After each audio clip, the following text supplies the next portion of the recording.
long ago, long before this earth as we know it, the only people were the sky people who lived high above this physical world we live in today. As many people do and go about their daily chores, Father Sky went about his yard work. His yard work required him to remove a great tree from the ground. He removed that great tree from the ground with his bare hands. When he removed the tree from that ground, it opened a hole to the physical world that we now live in today. Now, many of the sky people had no idea there was another world beneath their own. And as all the sky people gathered around, no one could see the bottom of that hole. Some were more curious than others, including Sky Woman. Sky Woman was the most curious. She looked into that hole and she couldn't see the bottom. She shouted and she heard nobody return her call. As she looked deeper and deeper into that hole, she leaned in further and further until eventually Sky Woman fell inside of that hole. Sky Woman took many days' journey to fall all the way here to this physical world that we live in today. Lucky for her, this entire planet we now occupy was completely made out of water at that time, and the water helped to absorb her fall. Had it not been for that water, she may not have survived. Once Sky Woman landed into that water, she immediately realized she couldn't breathe that water. She was gulping for air and getting mouthfuls of water. She couldn't walk on that water. She was splashing about, trying to stay afloat. She had never swam before. She was drowning. She was in need of help. Now all of the sea creatures tried to help her, but they didn't know what to do. All except for that mighty sea turtle.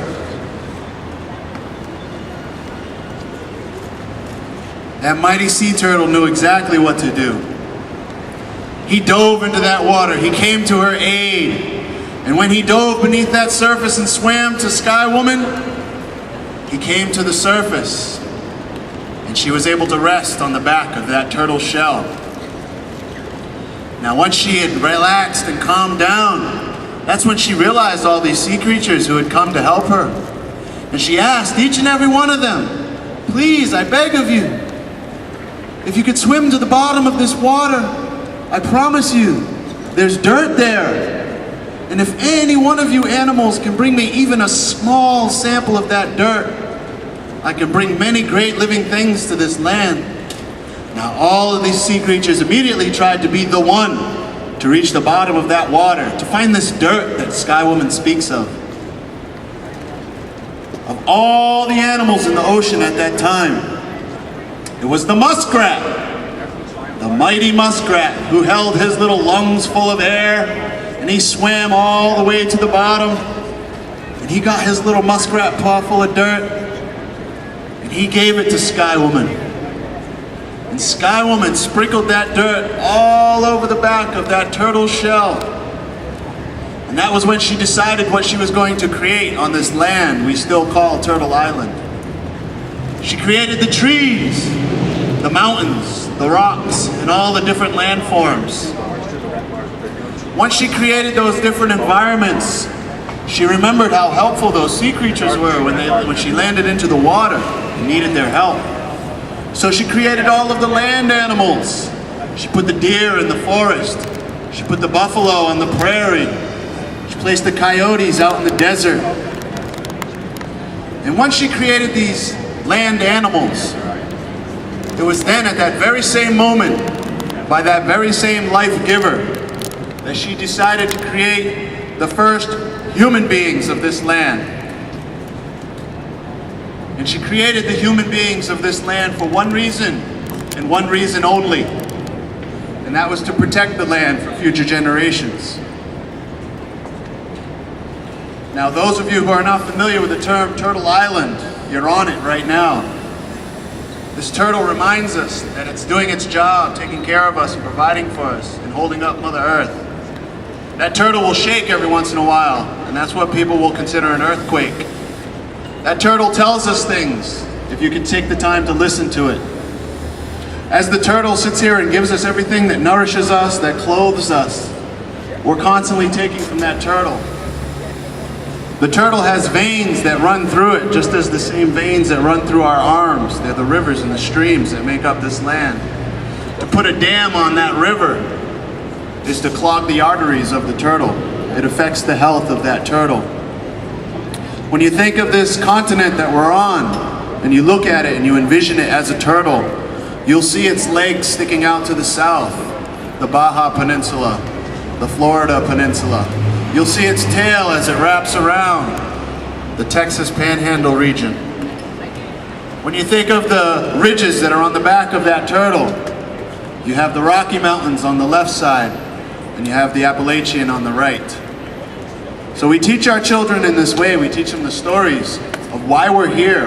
We're not here to destroy this land, clearly. We're not here to even modify it in any given way. We're here to take care of it and to pass it on to these future generations. And at this time, I'd like to get some of us up here to do a round dance of the Eastern tradition. And then shortly we'll be asking you to join us as well.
How about a round of applause for our tribal youth?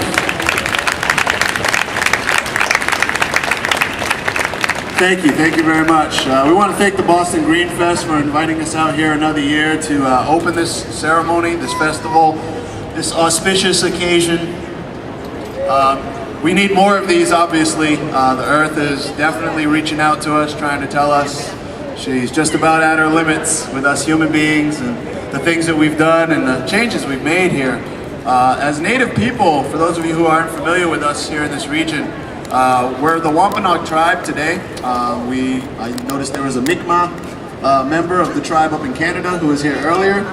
There's many Native people who reside here in Boston, and it's been kind of the Boston Greenfest committee to invite the indigenous people of this region to take part in this festival. It's an esteemed honor to be able to open it.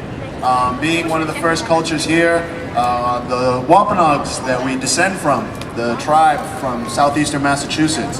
That's where the Pilgrims first landed, for those of you who are familiar with the local history. They first landed out on Cape Cod, and then later made the move to Plymouth.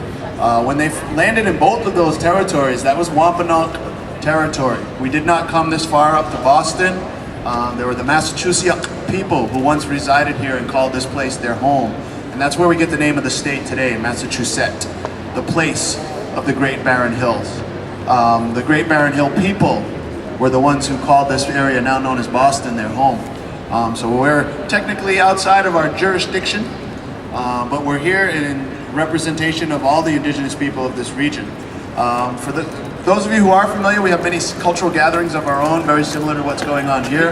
Ours is 4th of July weekend. For those of you who aren't familiar with our tribal gathering down on Cape Cod, every year, it's a 3-day event. You're more than welcome. Please bring your families, bring your friends.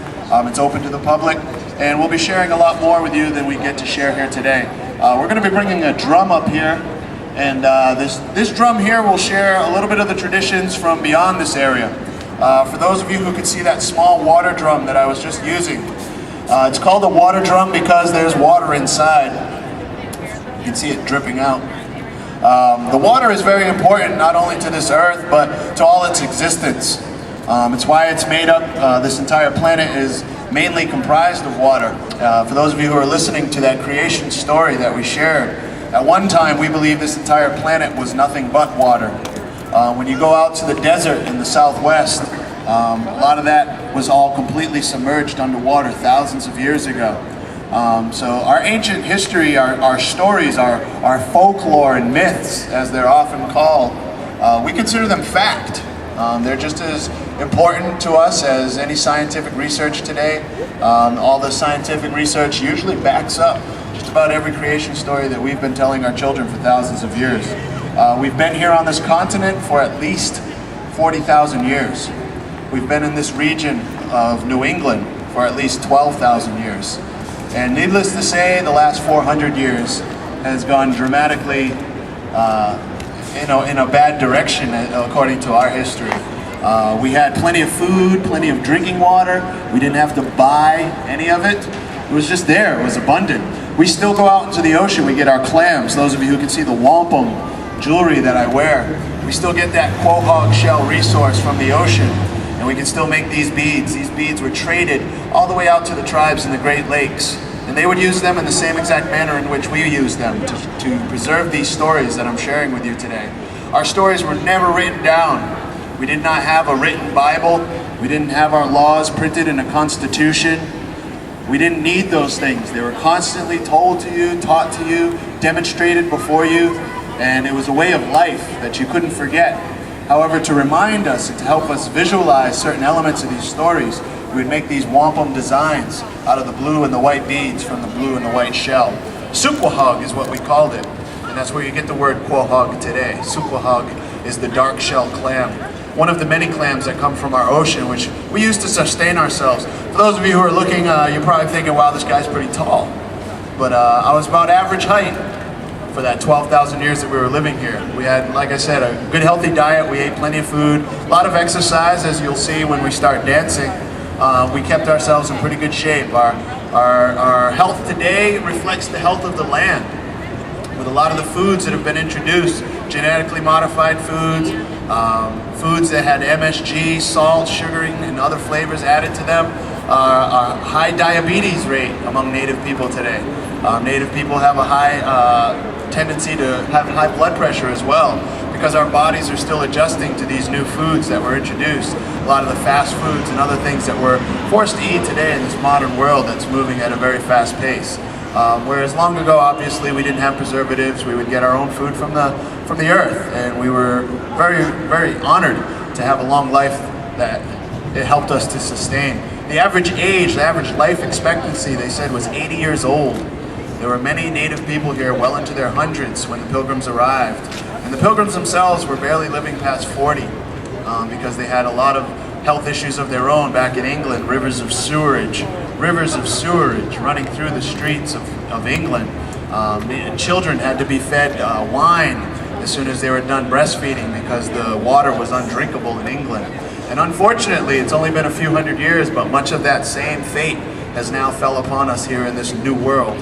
So it's up to us, all of us here, any of you who think that you don't have an obligation or a responsibility to preserve this earth. Every choice that we make affects our future generations. Among the native people all across this Turtle Island, every tribe that I visited, we all follow the belief that we were given this land for a very short period of time. When you think of 40,000 or 12,000 years and you put your own life in that timeline, you're just a speck on it. You're just a speck, a molecule. And it is not ours to, like I said, make changes that will affect hundreds of years down the road. We always try to look forward to the next 7 future generations. Any of you who have Native friends, or if you've visited Native communities, if you've even watched documentaries about Native people, they always talk about the 7 generations to come, the 7 generations yet unborn. This earth should be just as good, if not better, for those next 7 generations. And right now I have a hard time thinking that they will be able to survive as easily as some of us do. Some of us may think we have it easy now, but when you think back to what I've just shared with you, drinking water, any moving body of water, you could drink it. You could eat the food from the land. You didn't have to worry about where it was growing and what might have contaminated it. Road runoff and things of that nature. So it's really important that we get back to sustaining ourselves from this land in order to allow the land itself to sustain its life. We all depend on this regardless of what culture you come from, what color your skin is, what religious background you're from. This is the earth that we all have to share, one earth that we all have to share. So we ask you to please think forward to the next 7 generations and not just for those of us who are here today to reap the benefits of all that the earth gives us. So we're going to go into a song here. We're going to let some of our tribal youth demonstrate a few dances. I'll explain their regalias after. I'll explain the styles of dance and where they originate from, because we do represent, like I said, tribes well beyond this region. This drum that you're about to hear is going to sound very different from the small handheld drum that I was just using. This will be a more Western style of singing, and the regalias that the children will be wearing will reflect the Western style of dance and clothing. So this will be an intertribal song.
Thank you once again.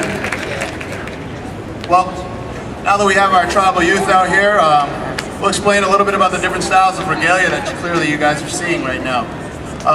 Myself and these young boys over here, we're representing the styles from here in the eastern region. During the summertime, this is it. This alone will save our environment, wearing less clothing, folks. Just putting that out there. Wear a loincloth to the office tomorrow and maybe you'll start a revolution. But yes, as Native people, we dress according to the weather, according to the climate. For those of you who are here in New England year-round, you know that it gets pretty cold here in the winter. I am now wearing my winter attire. This young man is in his summer clothing. He's dressed very appropriately. Just a loincloth around the midsection, no shoes on his feet. This is how most boys would be spending their entire summer, running around until it was time to go swimming, and hey, they don't even have to change into their swimming trunks. They're all ready for that too. So it pays to be prepared, folks, and yes, this little ensemble here would help save our environment if more of us wore less clothing instead of all the extra layers of clothes. You know, when you think about an infant child, when a child is born, what's the first thing they do? Cry. Besides beating the devil out of them, if you're an English person, that was what they did long ago. Yes, they wrap them in a blanket. They try to keep that child in that same 98.6 degree environment they've been in for the past 9 months. Reality is, folks, life is not 98.6 degrees at all times. For the Native people, when our children were born, we would take them straight from the mother and we would put them into snow if it was born in the winter. If the child was born in the summer, we would find a nice cold brook nearby. We could roll the child into a brook and let them acclimate immediately to being in the outside world, to live in the elements. So our children were put into the elements immediately, and they were able to adapt and acclimate themselves over time. So this clothing here reflects how we would dress according to the weather, and we would dress with the weather. We didn't need a lot of heat in our homes. We didn't need a lot of clothes throughout the year. Over here, we have some contemporary style regalias. Our ladies are representing the fancy shawl style of dance that will be done at many powwows throughout New England and gatherings all across the United States and even on up into Canada. I was very fortunate to be able to make my way up to Canada this summer and enjoy some of their powwows as well. They call themselves the First Nations people up there. We call ourselves the indigenous here. You call us Native Americans, Indians. We go by many names, but these are all Wampanoags, even though they dress like a style that you may see out west.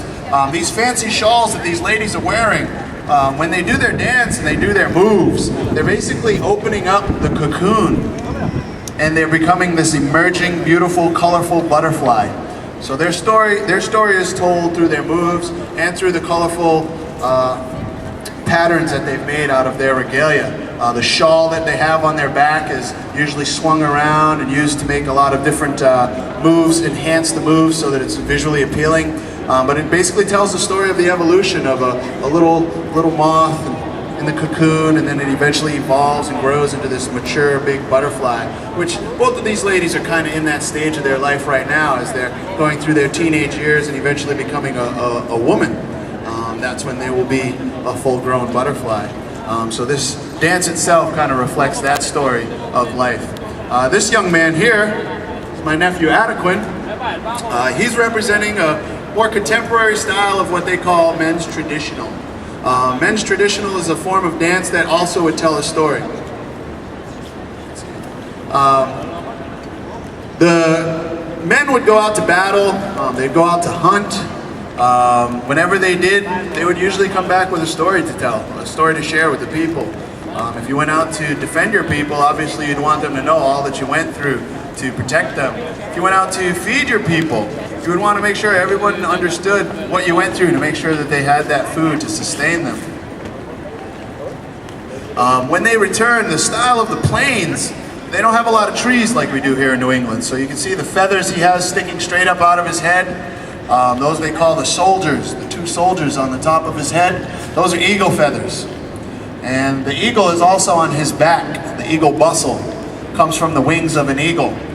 We use those feathers because of all the birds. As you can see, I have feathers in my hair as well. Your head is the most sacred part of your body. As a child, as an infant, it's the last part of your skull to develop because your spirit's still entering that body, that physical body. So once the spirit's in the body, then it will completely seal itself, and that spirit's not necessarily trapped in the body, but it is part of that body now. When we take our hats off as a sign of respect, as some of you may know, that's a custom in many different beliefs. We do so that our spirit can come and go when we say our prayers, when we give our thanks to something, whether it's something we're giving thanks for a meal or safe travels. That's usually how we view why you take your hat off. As Native people, we keep our head protected so that our spirit can come and go with good medicine, and that eagle feather keeps his medicine safe, as do the eagle feathers on his back. The eagle flies higher and closer to the spirit world than any other being on this planet, so that's why we consider it the most sacred of all the beings.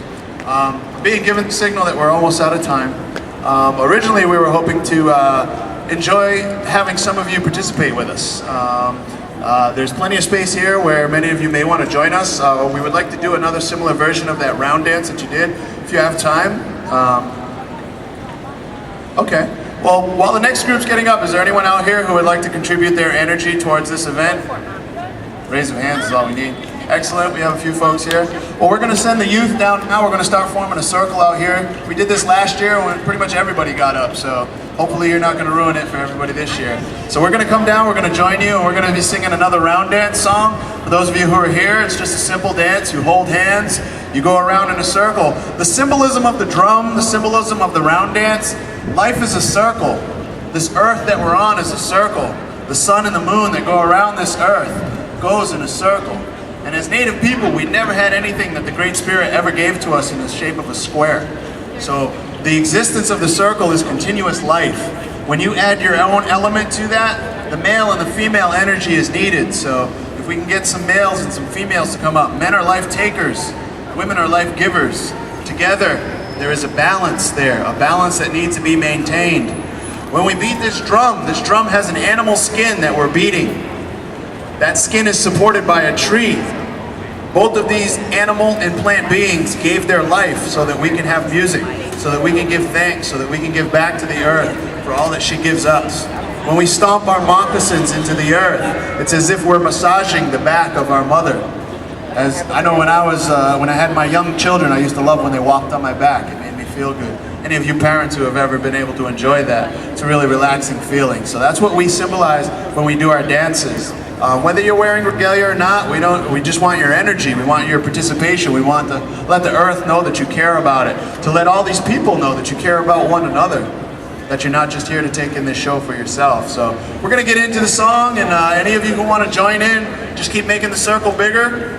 If we get enough people, we can even make more than one circle. I think last year we maybe had 2 circles. We had an outer circle with an inner circle inside. All the youth made up an inner circle inside, and the adults circled them on the outside. So very simple dance. We're just going to hold hands.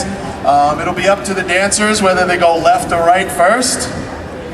Eventually you're going to change direction, so you will be going in both ways, and that's because, again, we want to maintain balance in all that we do, for the young, for the old, for the male, for the female.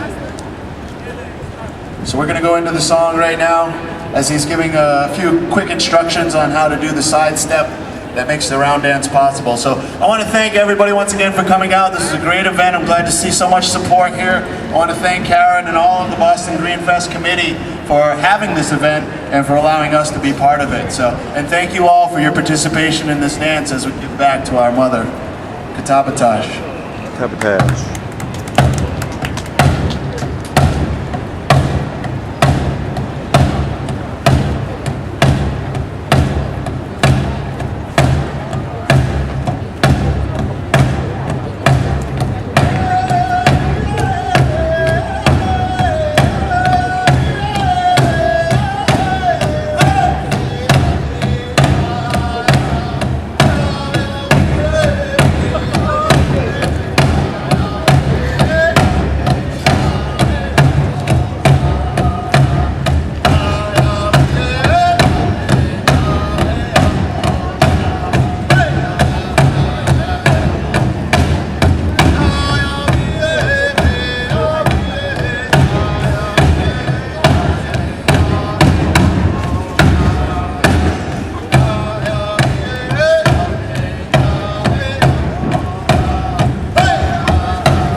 thank you all for coming out, supporting Boston Greenfest.